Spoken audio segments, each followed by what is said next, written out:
High blood pressure અને low blood પ્રેશરને નિયંત્રિત કરવા માટે કુદરતી રીતે જીવનશૈલીમાં ફેરફાર અને સ્વસ્થ ટેવો અપનાવવી સામેલ હોઈ શકે છે.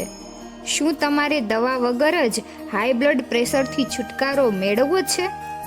તો હાઈ બ્લડ પ્રેશર ઘટાડવા અપનાવો આ 7 રીતો. તરત જ કંટ્રોલ થઈ જશે બીપી. પેલું છે સ્વસ્થ આહાર. ફળો, શાકભાજી, આખા અનાજ, દુર્બળ પ્રોટીન અને ઓછી ચરબીવાળા ડેરી ઉત્પાદનોથી સમૃદ્ધ સંતુલિત આહારનું પાલન કરો. સોડિયમનું સેવન ઓછું કરો અને પ્રોસેસ્ડ અને તળેલા ખોરાકને મર્યાદિત કરો. બીજું છે નિયમિત વ્યાયામ કરો. દર અઠવાડિયે ઓછામાં ઓછી 150 મિનિટ માટે ઝડપી ચાલવું, તરવું અથવા સાયકલ ચલાવવા જેવી મધ્યમ એરોબિક કસરતોમાં વ્યસ્ત રહો. શારીરિક પ્રવૃત્તિ બ્લડ પ્રેશર ઘટાડવામાં મદદ કરે છે અને એકંદર કાર્ડિયોવેસ્ક્યુલર આરોગ્યને સુધારે છે.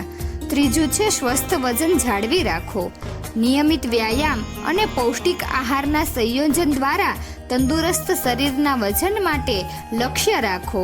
વધારાનું વજન ઓછું કરવાથી બ્લડ પ્રેશર ઘટાડવા પર નોંધપાત્ર અસર પડી શકે છે. ચોથું છે આલ્કોહોલનું સેવન મર્યાદિત કરો. વધુ પડતા આલ્કોહોલનું સેવન બ્લડ પ્રેશર વધારી શકે છે. આલ્કોહોલના વપરાશને મધ્યમ સ્તર સુધી મર્યાદિત કરો. પાંચમું છે ધૂમ્રપાન છોડો. ધૂમ્રપાન અને તમાકુનો ઉપયોગ હાઈ બ્લડ પ્રેશર અને હૃદય રોગમાં ફાળો આપી શકે છે. એકંદર કાર્ડિયોવેસ્ક્યુલર સ્વાસ્થ્યને સુધારવા માટે ધૂમ્રપાન છોડવું મહત્વપૂર્ણ છે. છઠ્ઠું છે તણાવ ઓછો કરો. દીર્ઘકાલીન તાણ બ્લડ પ્રેશરમાં વધારો કરી શકે છે. તણાવ ઘટાડવાની તકનીકોનો અભ્યાસ કરો, જેમ કે ઊંડા શ્વાસ લેવાની કસરતો, ધ્યાન, યોગ અથવા શોખમાં વ્યસ્ત રહેવું જે આરામને પ્રોત્સાહન આપે છે. સાતમું છે કેફીનનું સેવન મર્યાદિત કરો. જ્યારે કેફીનનું મધ્યમ સેવન સામાન્ય રીતે સલામત હોય છે, ત્યારે વધુ પડતું સેવન અસ્થાયી ધોરણે બ્લડ પ્રેશર વધારી શકે છે. કોફી, ચા, એનર્જી ડ્રિંક્સ અને ચોકલેટ જેવા સ્ત્રોતોમાંથી તમારા કેફીનનું સેવન મોનિટર કરો. હવે જોઈએ લો બ્લડ પ્રેશર થાય તે માટે શું કરવું. પેલું છે પ્રવાહી અને મીઠાના સેવનમાં વધારો. સારી રીતે હાઇડ્રેટેડ રહેવાથી અને મીઠાનું સેવન થોડું વધારવું બ્લડ પ્રેશર વધારવામાં મદદ કરી શકે છે. બીજું છે નાનું વારંવાર ભોજન લો. આખા દિવસમાં નાનું વધુ વારંવાર ભોજન લેવાથી ખાધા પછી બ્લડ પ્રેશરમાં અચાનક ઘટાડો થતો અટકાવી શકાય છે. ત્રીજું છે લાંબા સમય સુધી ઊભા રહેવા અથવા બેસવાનું ટાળો. જો તમને લો બ્લડ પ્રેશરના લક્ષણોનો અનુભવ થાય તો લાંબા સમય સુધી ઊભા રહેવાનું કે એક જ સ્થિતિમાં બેસવાનું ટાળો. સમયાંતરે આસપાસ ખસેડો અને ખેંચો. ચોથું છે કમ્પ્રેશન સ્ટોકિંગ્સ.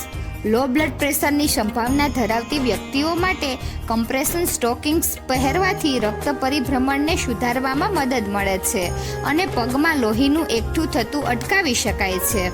પાંચમું છે ગરમ વાતાવરણ ટાળો. ગરમી લો બ્લડ પ્રેશરના લક્ષણોને વધારી શકે છે. ગરમ હવામાનમાં સાવચેત રહો અને ગરમ સ્નાન અથવા ફુવારાઓ ટાળો.